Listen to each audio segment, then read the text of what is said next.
Here are our top 36 wide receivers for Week 11. We're going to be doing a tiered rankings, and coming in at the number one spot in S tier is Justin Jefferson. Justin Jefferson last week put the team on his back, and he's proving why he is in contention for the number one overall spot. Although it's not the ideal matchup this week against Dallas, they are at home, and Justin Jefferson is an auto start, and so you're starting him. Yep. Next up in S tier, we have Stefon Diggs, who they're having trouble with snow up in Buffalo, so it's likely that their game's going to be moved to the Detroit Lions Stadium, which is a dome, which is a perfect playing field. They have a great matchup, and you're starting Stefon Diggs every week, no matter who they play. All right, next up, still in S tier, Ceedee Lamb. Last week blew it up, and it's proving why he could end up this could be his year, because in the past we've expected him to be a wide receiver one, and so far with Dak, he's looked pretty good, and this week against Minnesota, I think it's going to be a really good game. It's going to be a back and forth, so there's going to be a lot of points to go around. So start Ceedee Lamb. Yep. Next up in S tier, we have DeAndre Hopkins. This is one to monitor. He did miss practice with a hamstring, but he is fine. That was just maintenance, so he is going to play 100%. We still don't know who the quarterback is going to be between Kyler Murray or Colt McCoy, but regardless, I have 100% confidence in DeAndre Hopkins. He's going to be peppered, so you're starting him no matter what. Yeah, a lot of targets for DeAndre Hopkins. He's locked no matter the matchup.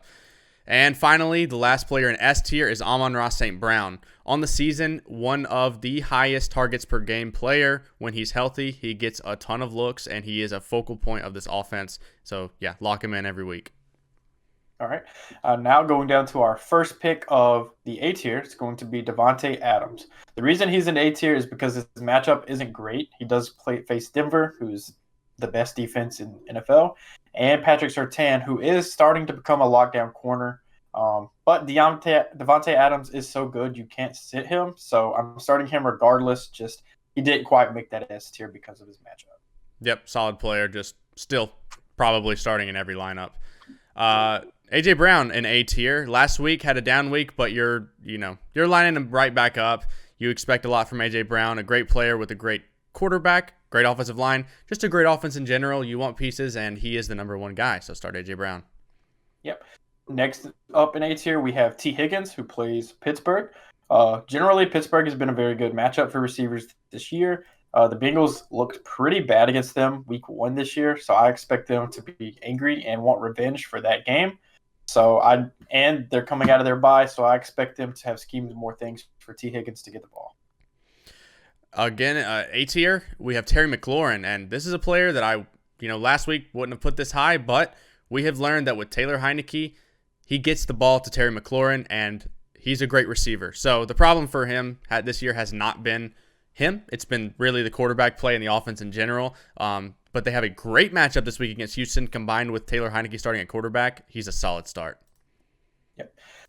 And last but not least of A tier is going to be Deebo Samuel. I know Deebo has had a disappointing year thus far for fantasy, but San Francisco is the number one yak team, so yards after the catch, and the Cardinals give up the most yak in the NFL. So if there was ever a dream matchup for Deebo Samuel, it is this one. So I have full confidence in starting him this week. All right, moving down to B tier. Now, the top 10 guys that we talked about so far, they're auto starts. These guys are just really solid starts, and you're probably still lining them up. To start that off, we've got Chris Olave. I'm still locking in Chris Olave to my into my lineup because of not only a pretty good matchup, decent matchup against the Rams, but also the fact that he is a center point of this offense. He's getting a lot of volume, and he is still an ascending rookie. And I think he's due for a touchdown. I wouldn't surprise me at all if he got a touchdown this week. Yep. Next up in B tier, we got Tyler Boyd. The reason he is so high is because Pittsburgh has given up, I believe, the third most slot fantasy points to receivers, and Tyler Boyd just happens to play in the slot. He has great rapport with Joe Burrow, and we've seen in the past that he does well when either T. Higgins or Jamar Chase misses. So I'm firing him up as a wide receiver 2 this week. Yep, Tyler Boyd, a little disappointing, but I would put him right back in your lineup, especially in this matchup. All right, still in B tier, we got Gabe Davis, a player who, although he does have his down weeks, I lock him in because of the upside that he provides you. If you try to bench him when you don't think it's a good matchup, then you're going to miss out on a lot of his big games. So to me, he's just a flex lock. He does have a good matchup against the Cleveland Browns, though, and there could be a lot of points to go around. So I think he could have a good week here. Yep. Next up in B tier is going to be Courtland Sutton.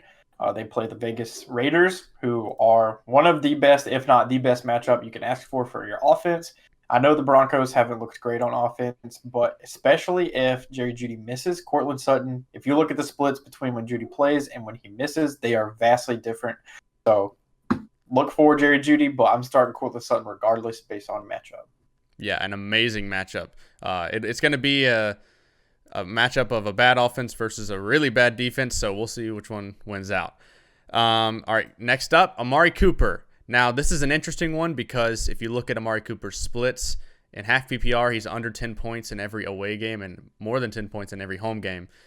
This one was scheduled to be an away game, but now it's sort of at a neutral site, so we're going to see. Maybe he gets right in the middle. Maybe he gets exactly 10 points. I don't know what's going to happen, but regardless, Amari Cooper's another player with a lot of upside that I like locking into my lineup every week. I don't bench him, although it is a somewhat tough matchup against the Buffalo defense.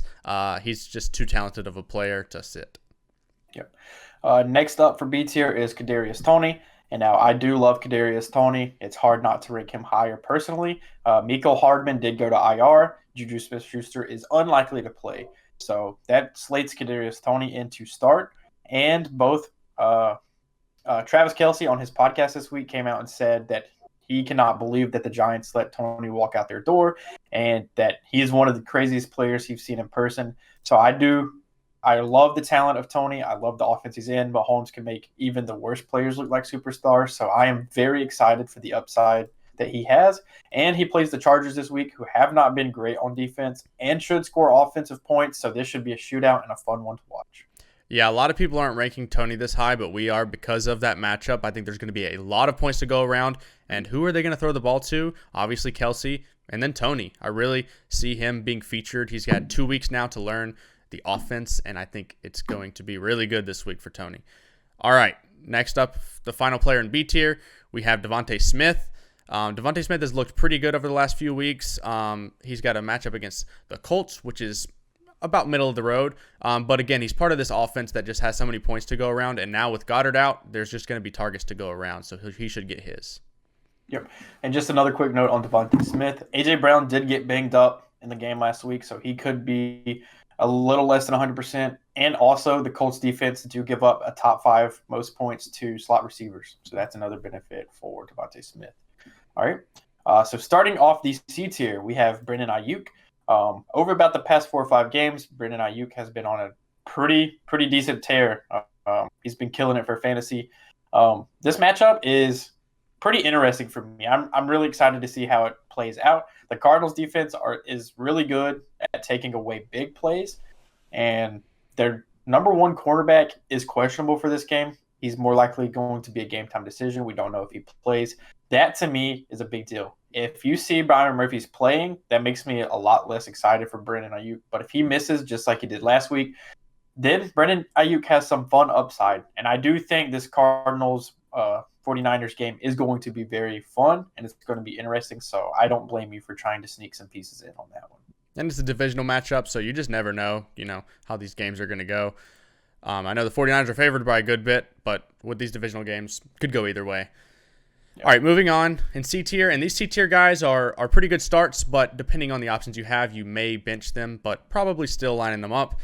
Next up, we have Darnell Mooney against the Atlanta Falcons, and the reason we have Mooney this high is because of that matchup. That matchup has been one of the best in the league for wide receivers. It's just very easy to pass on the Atlanta Falcons, and with Fields doing as well as he is, I imagine Mooney can score this game, or if not, then he should be able to get a good amount of yards and get you a solid flex start. Yep. Next up for C tier is going to be Rondale Moore. Rondale Moore has been killing it this year. The games where he features a slot role, he has not seen less than 8 targets, and he has not had less than 12.5 full PPR points. So he's doing a very good job. He gets peppered with targets, and over the past 3 weeks, that's even increased even significantly. He's had 14, 18, and 23 fantasy points. So especially if Colt McCoy is the starter, Colt McCoy loves getting the ball out super quick. I think his average time to throw last week was 2 seconds. So he's getting that ball out really quick, and Rondale Moore is often the beneficiary to that. So I really love Rondale this week, and pretty much moving forward, he's an every week high upside flex for me. Okay, we've got Michael Pittman coming in next. Michael Pittman is an extremely talented player, the number one wide receiver on this offense, and has every week potential of scoring a touchdown or just having a good week for fantasy. He's been a little up and down this year. This week he's got a pretty tough matchup against the Philadelphia Eagles, but I'd still consider starting him depending on your options. He is probably going against Darius Slayton, who has been this season locking down receivers. But last week we did see Terry McLaurin have a pretty good week against him, so I don't think you should bench him just because of the matchup. I think you should look at your options. Yep. All right, next up is going to be DJ Moore. If you have DJ Moore, you pretty much know what the season has looked like. A bunch of trash, 2 pretty good games, and then trash again. Baker Mayfield is expected to be the starter this week, so I don't know how that's going to affect it. Last time we saw DJ Moore, he still had Christian McCaffrey. He still had Robbie Anderson. Now he has neither of those guys. It's straight up DJ Moore only. So I honestly don't know. I think this is going to be a high upside boom or bust play this week. So if you're feeling risky or if you're an underdog in your matchup and you need the chance at a lot of points, I like DJ Moore. But if you're more of a safer player and you just need a floor, maybe you sit this one out this week for DJ Moore just to see how the Baker Mayfield start plays out. All right, we got Jakobi Meyers, who's been a really good start all year.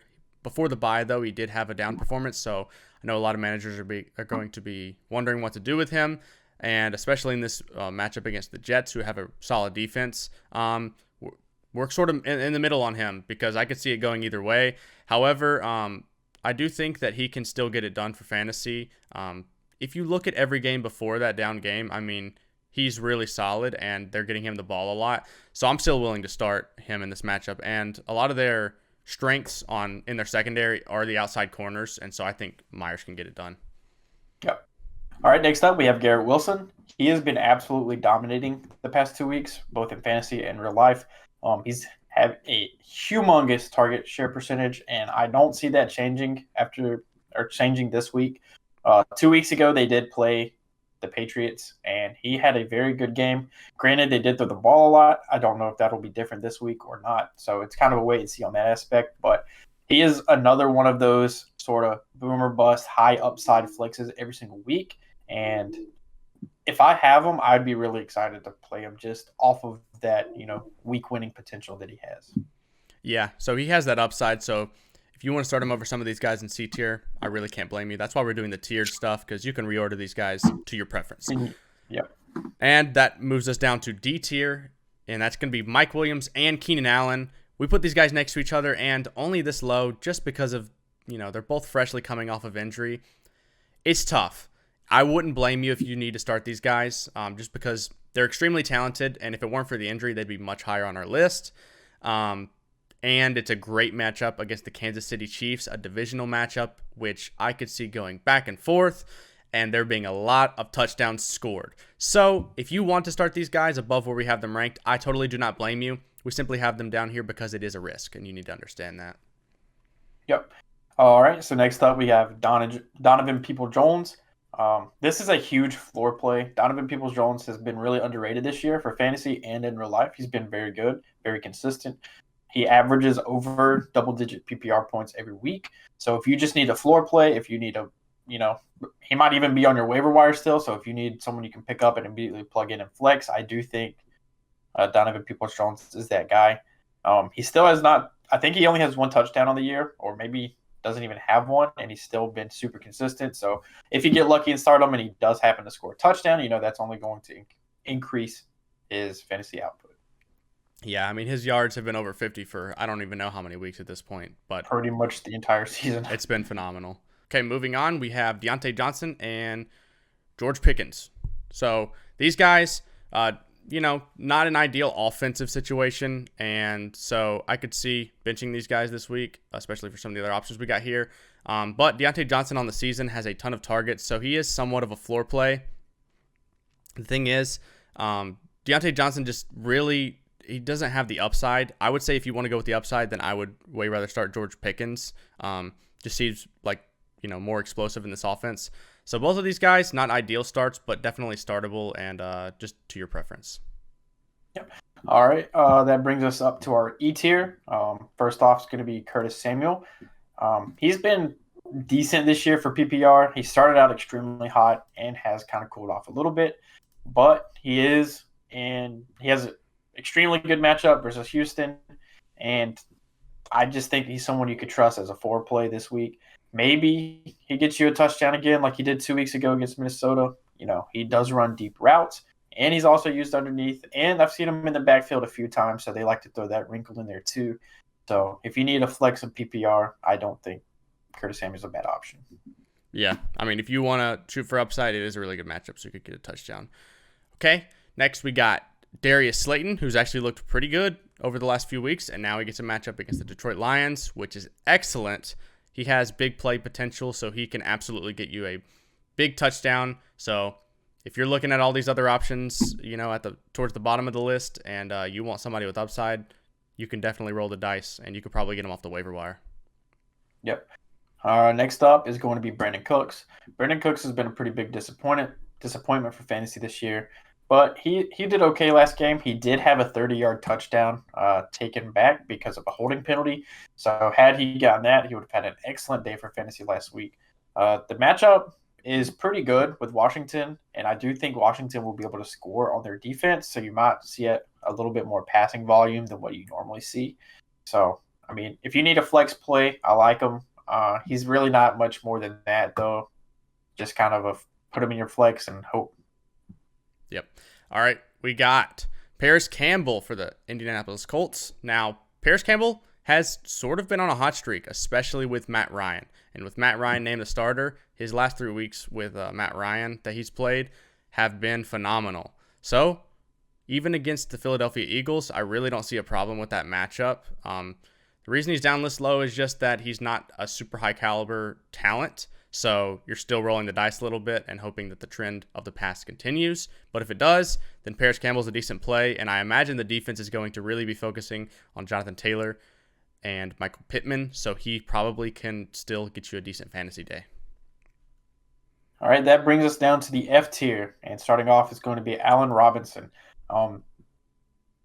This is very interesting. We do not know how this Rams offense is going to look without Cooper Kupp. Cooper Kupp was part of 30% of the entire Rams offensive yards and production this season. So without him, that is a lot of available production left. I expect you'll see a lot more targets for Allen Robinson. You'll see more for Ben Skoranek, and you'll see more for Van Jefferson. So it remains to be seen how much of an increase they get. So that's why he's an F tier. I do think he could get up to 10 targets this week. And prior to last week, he did have the second most red zone targets in the league, which is super surprising. But he is used down there. The Saints defense isn't elite by any means. So if you just need someone that could see more volume as a flex play, I mean, Allen Robinson is fine and has potential upside just depending on who Matthew Stafford decides to throw to.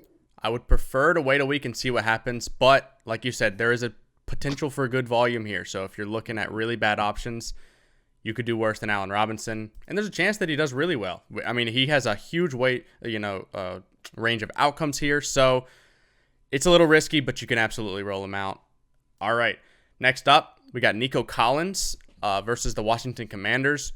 Pretty good matchup for Nico Collins. He's been okay for fantasy. Last week had the big game. And so if you want to roll with him and hope that he continues his hot streak, then you absolutely can. He gets pretty good target numbers, especially as of recent. So again, if you just want to, a player with some targets towards the bottom of this list, I know a lot of players are on bye this week. So if you need to start, you can start Nico Collins. Yep. And that brings us to our last player, which is going to be Drake London. Good plus sides is he has a really great matchup. Chicago isn't that good, especially against receivers. And I do think Chicago will be putting up points. Justin Fields has been on a tear recently, so I do think they'll score, which is going to make Atlanta hopefully pass the ball more. Arthur Smith loves to run it even when they're down 21 points, so we'll see on that. The downsides with Drake London is he's open constantly, but Marcus Mariota really struggles to get him the ball. But he's big, he's tall. He's often used, he and Kyle Pitts, in the red zone, so he's always got a chance for a touchdown. So let's just hope that they decide to take advantage of their plus matchup against the Chicago defense and use their receivers and Kyle Pitts. Yeah, if you have some of these other options, I would rather roll them out, but he's a super talented player. You just got to hope that, his targets are going to be catchable because he's getting decent targets, just really not getting the yards or the catches. Okay, well, that rounds out our top 36. Thank you guys for watching. If you enjoyed the video, please subscribe. We're trying to hit 500 subscribers. That's our goal, so we'd super appreciate it if you guys could subscribe, leave a like, and leave a comment. We answer any advice in the comments. So if you got a question on who to start, trades you want to make, anything like that, we answer in the comments. So we really appreciate you guys for watching. We've been the Fantasy Bros. We are out.